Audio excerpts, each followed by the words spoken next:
nabigay na pala. Nakabunot na ba? Medyo late ako eh. Ngayon po. Bubunot po tayo para sa paglalaban natin sa araw na to. Ayan po. Umpisa na ba?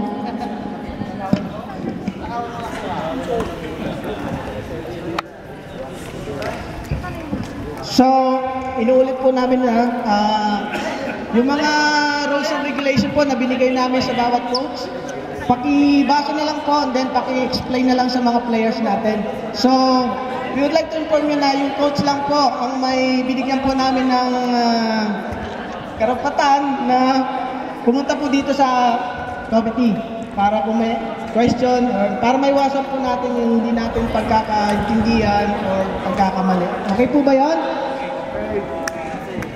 Okay, muli po pinapaliwanag ko lang po, coach lang po ang pwedeng lumapit sa committee. Yun lang po, mahigpit po namin pinagbibilisan niyo yan. At bawal din po manigarilyo. Yung kalat po, bago tayo umalis, maging honest po tayo sa sarili natin. Isipin po natin na ito, iiwan natin na maayos.